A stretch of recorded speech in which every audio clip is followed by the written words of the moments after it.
Trans Canada, Sina wala Kenya, wala gutuan nila, ulto guranto.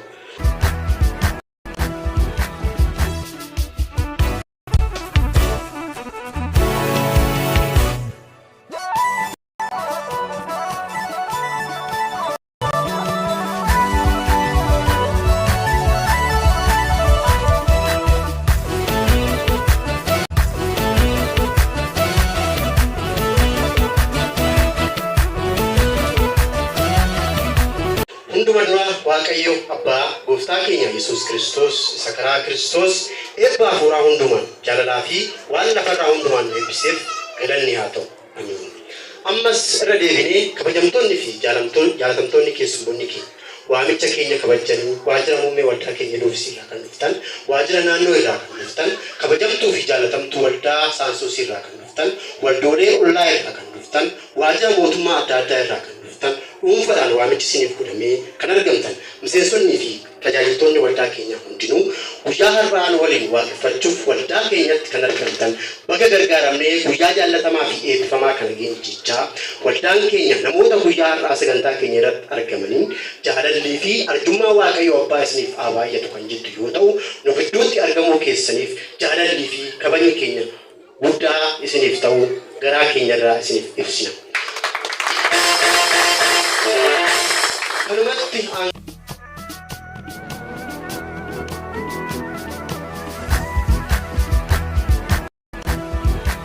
sun waldaan keenya deemsa waggaa 16 wal qabatee fi seenaa dabarsite kan isiniif ibsitu yoo ta'u, obsaan akka nuti kastan jaalala Waaqayyoon isin gaafanna.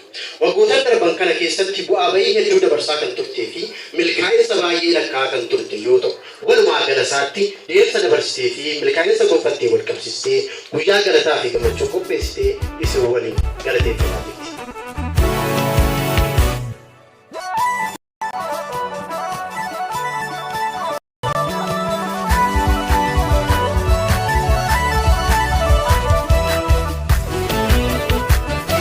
Galateeffachuu yeroo jennu wanta nuuf ta'e, wanta itti milkoof, waanuma guyyaa har'aatti nuuf ta'e akkasumas waanuma gara fuulduraatti nuuf ta'u irratti Waaqayyoon galateeffachuu jechuu keenya. Kan gargaarametu galateeffata, kan baraarametu galateeffata, kan lubbuun jirutu galateeffata, warra oolmaa Waaqayyoo beekantu galateeffata. Kanaaf waldaan keenya haalota ulfaataa baay'ee dandeessee hanga har'aatti miseensota ishee qabattee guyyaa har'aa kana geesse.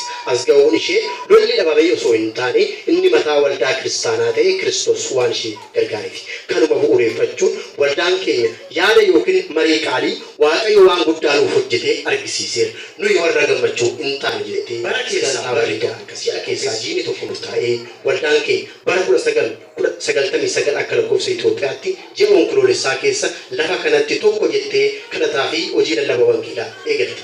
Yeroo eegaltu kanattis gufuunii fi hanqinoonni garaagaraa ishee yoo mudateyyuu jalqabbii yeroo tokko jettee maasidaa kan hojii kan jalqabdu baay'inni miseensota ishee namoota 10 hanga 12 kan hin caalle yoo ta'u, abdii kutannaa tokko malee amantii guutuudhaan lafa kanatti hojii ergamaa waldaa kiristaanaa sagalee misiraachoo wangeela jireenyaa lallabuuf kutannoodhaan eegalan.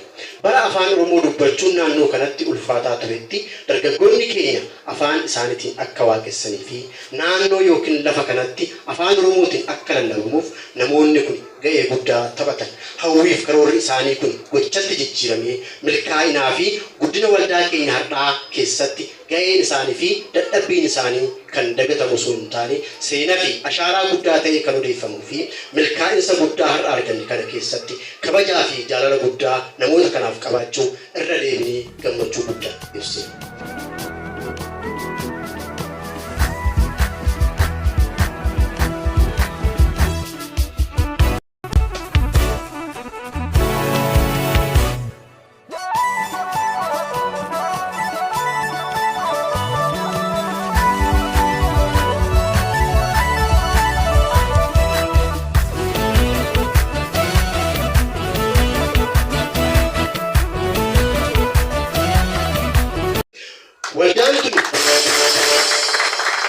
Waldaan kun bara 1999 akka lakkoofsa Itoophiyaatti yeroo hunduftu sababa afaan Oromootiin waaqeffamuuf qaamni eeyyama yookiin uwwisii seeraa walittiif kennu dhabamu rakkina guddaa ta'ee ishee yaadessaa ture. Baatilee muraasa booda rakkina dhabiinsa eeyyamaa kun karaa tattaaffii namoota kanaatiin furamuun gumii mana amantaa waldaa wangeela Oromiyaa jalatti qabamuun eeyyama waldaa argattee hojii ishee itti fufte. Waldaa wangeela Oromiyaa uwwisa seeraa erga kennitee fi dambii ittiin bulmaataa fi namoota walitti gaggeessan filuun waldaa wangeela Oromiyaa Faaris Ayyaar Xeenaa jettee maqaa itti moggaasuu fi miseensonni yeroo socho'an eegale. Haalota kanatti gammaduun Waaqayyoon galateeffachaa waaqeffannaa isaanii itti fufan. Akkuma yeroon dabalaa adeemu miseensonnii fi guddinni walitti dabalaa dhufu. Guddinni yookiin milkaa'insi haa jiraatu malee rakkinoonni garaagaraas waldaa kana mudachaa adeemu. Gadi fageenyii fi bal'inni rakkinichaa baay'ee yoo ta'e iyyuu amantoonni Waaqayyoon amanatanii rakkinaa fi gidiraa garaagaraa danda'anii hojii wangeelaa itti fufan. Osoo rakkinnii fi xiqqeenyi namootaa wangeelli akka hin lallabamne taasisee waldaan keenya ishee har'aa tuni hin jirtu turte. Egaa Waaqayyo beekaa waan ta'eef isa har'aa kan fuulduratti ilaalee garaa namootaa fi amantii namootaa cina seenaatti waldaantoonni walitti taasifachaa turan akka raawwamee kan hin dhumne yoo ta'u rakkinoota alarraa dhufan yookiin external challenge fi rakkinoota keessoo internal challenge jedhamanii irra deddeebiin qoramaa turteetti. Rakkinoonni karaa alaatiin yookiin external challenge ta'an walitti mudachaa turan akka kanaa gadiiti. Sababa afaan Oromoo qofaan waaqeffamuuf dhiibbaa gurguddaan karaa waldaa kiristaanaa yookiin abiyaata kiristaanaa biroo naannoo keenya kanatti argamanii irratti taasifamu. Qaamni garaagaraa yeroo waaqeffannaaf yookiis kadhataa jiru irratti dhakaa darbachuu jeequmsi garaagaraa akka ishee mudatuuf yaaliin taasifamu. Akka waldaan tun asii kaatuuf namoonni wal ijaaruun maqaballeessii garaagaraa raawwachuu qaama mootummaatti iyyachuu miseensonnii fi tajaajiltoonni waldaa kanaa irratti yeroo garaagaraatti reebichaa fi doorsimni garaagaraa irratti raawwatamu. Qaamni adda addaa ergama garaagaraa fudhachuun nama waaqeffannaaf dhufe fakkaatanii waldatti seenanii jeequmsa garaagaraa kaasuu fi rakkinni naamusaa akka mudatuuf irratti hojjechaa turuun ni beekama.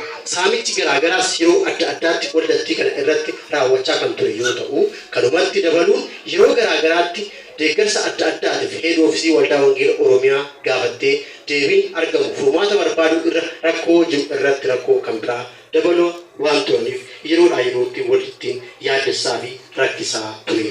Rakkinoonni eeraman kun walitti osoo hin dadhabsin irruma caala cimsaa fi isaa ayyaanni Waaqayyoo amantoota fi tajaajiltoota baay'achaa milkaa'inii fi guddina garaagaraas dabalaa dhufe.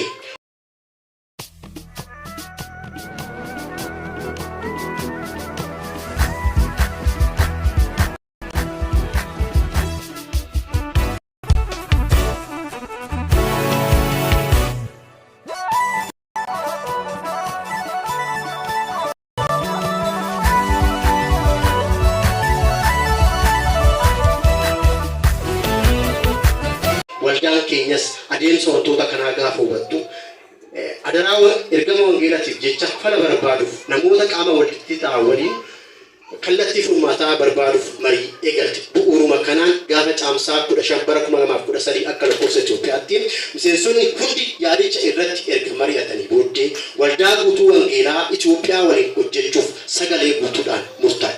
Nutis gaggeessitoonni fi tajaajiltoonni yeroo sana turre waldaa guutuu wangeelaa Itoophiyaa waliin hojjechuun erga murtaa'ee waldaa kan waliin adeemsa jiru jalqabu akka qabnu barbaaduu fi adeemsa jiran ilaaluu eegale.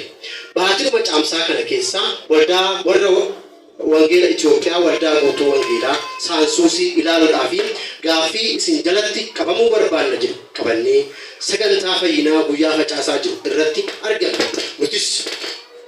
Nutis walitti seennee iddoo qabannee waaqeffannaa keenya eegalle. Tajaajilaan guyyaa sanaa Paaster Niftaalim tajaajila isaanii eegalan. Osuma tajaajilaa jiranii namoonni sadan kun kanuma keessa dhimmi isin deemtaniif isiniif milkaa'eera, dhimmichi xumurameera, dhimmi kun ni guddata, ni bal'ata jedhanii ergaa ajaa'ibsiisaa nutti dubbatan. Nuti garaa keenyatti galateeffachaa Waaqayyo osoo nuti hin dubbatin dursee nuuf dubbate jennee gammadaa sagantaa keenya hirmaannee xumure.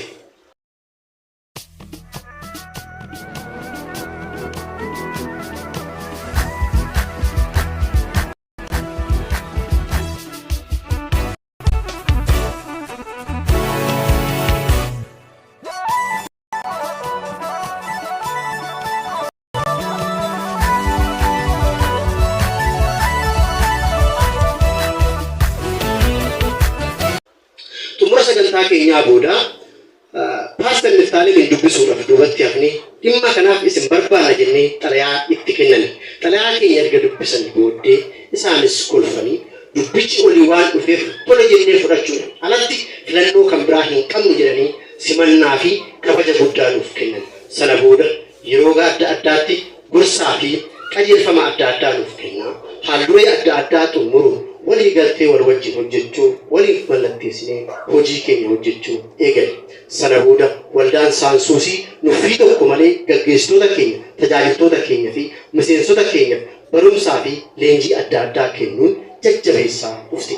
Tajaajiltoonni keenya fi miseensonni keenya waldaa Saansuusii kana jaalachaa fi itti gammadaa kan dhufan yoo ta'u, kallattii fi al kallattiidhaan barumsa gurguddaa irraa argataa waa'ee waldittiif Waaqayyo galateeffataa turaniiru.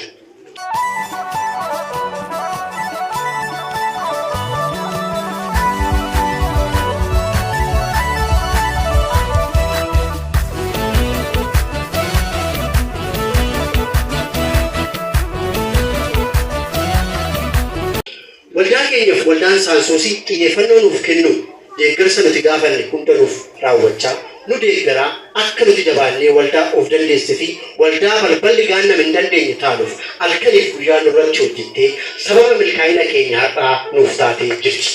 Kanuma caalaa waldaan Saansuusii fakkeenya nuuf ta'uun jaalala dhugaa ta'e nuuf qabaachuun kunuunsa barbaachisaa nuuf kennuun hanga guyyaa har'aatti tirsitee hojjetti.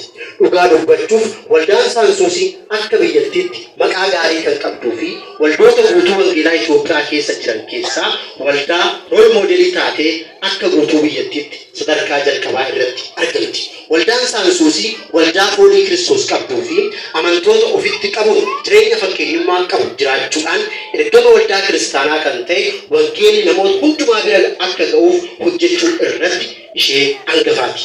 Waldittiin mishineerota garaagaraa yeroo adda addaatti kutaa biyyattii garaagaraatti erguun miila wangeelaa kan taate fi hanga ammaa mishineerota 77 ol erguun waldaa milkoofte jedhamtee leellifamti.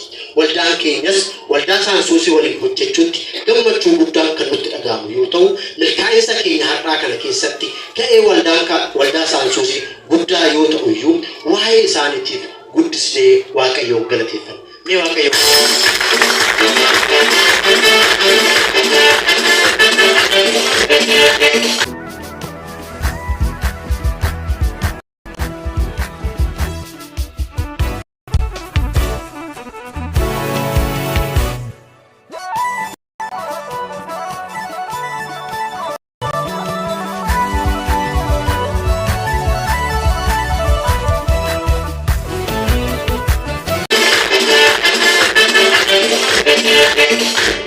adeemsa adeemame kana keessatti gargaarsi fi harki Waaqayyoo osoo nu biraa hin hafne karaa hundumaan nu gargaaree miseensa keenya fi tajaajiltoota keenya nagaatti eegee jaalalaa fi araara isaa isa safara hin qabne sana nuuf baay'isee guyyaa bareedaa fi hawwataa akkasii kana nu ga'e.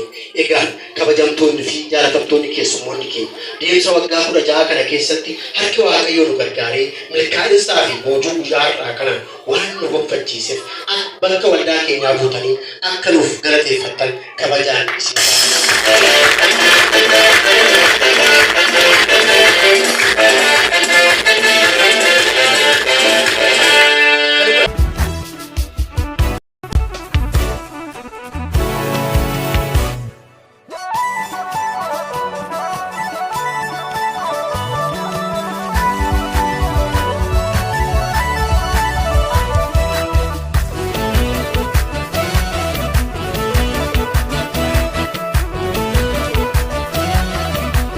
dabaluun ergaa guyyicha dubbatame dhimmi keessan xumurameera, dhimmichi ni bal'ata ni guddata jedhamne sana galma ga'ee arguu keenyatti guddaa Waaqayyoon galateeffanna. Mee Waaqayyoon galateeffanna.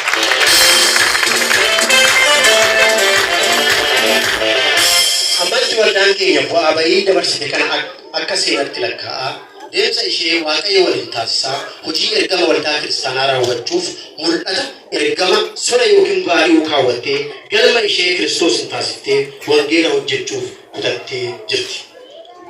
Kanumatti dabaluun waldaan keenya ammatti miseensota 300 ol kan qabduu fi kan miseensota 300 ol kan qabdu yoo ta'u kana keessaa tajaajiltoonni yeroo guutuu 3 fi tajaajiltoonni garee adda addaa keessatti tajaajilan 80 ol ni argamu. Akkuma macaafni qulqulluun Maatiyos 16:17 irratti dubbatu hundeessaan waldaa kiristaanaa Gooftaa Yesuus Kiristoos akkuma ta'e nutis kana hubannee hojii wangeelaa kan halkaniif guyyaa osoo hin ta'in yeroo kamiyyuu akka hojjennu waldaan keenya waamicha isiniif gooti. Kanuma bu'uureffachuun waldaan keenya ergama fudhachuun wangeela lallabuun namoota gara mootummaa Waaqayyootti fiduudhaan hirmaattuu mootummaa Waaqayyoo akka ta'aniif qopheessuu mul'anni waldaa keenyaa namoonni hundinuu Kiristoositti amananii jireenya bara baraa akka argataniif mootummaa bara baraa sanaaf akeeku galmi waldaa keenya amantoonni Kiristoositti amananii dhaaltuu mootummaa Waaqayyoo ta'anii Yerusaalem ishee haaratti wal arguu fi sagalee isaatiif amanamanii ija hafuura qulqulluu godhatanii arguuf akeekudha. Walumaa galasaatti waldaan keenya waldaa guutuu wangeelaa Itoophiyaatti waldaa wangeelaa Saansoosii waliin hojjechuuf akkuma murteessite haalonni hundinuu nuuf mijatanii amma eegne olitti gargaaramnee haaldulee guutamuu qabu guutamanii waldaa guddatti arguu fi waldaa of dandeesse ta'uu isheetti gammachuun keenya fi galanni keenya dachaadha. Mee Waaqayyoon galateeffadha.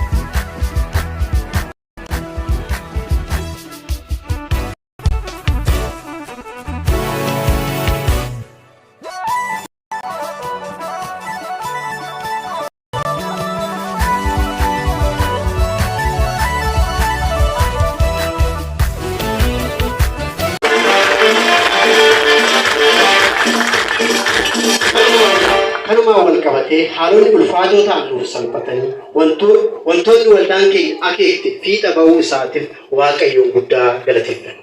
Dhuma irratti iddoo sagantaa keenya har'aa galateeffannaa fi gara waldaa of dandeessetti guddachuu waan ta'eef qabxiilee galata keenyaa baay'ee yoo ta'e iyyuu milkaa'uu fi haalonni guddina waldaa keenyaa ijoo guddaa waan ta'eef milkaa'insa keenya kana keessatti gahee Waaqayyoo fi waldaa Saansoosii guddaa waan ta'eef galanni waldaa keenyaa guddaadha.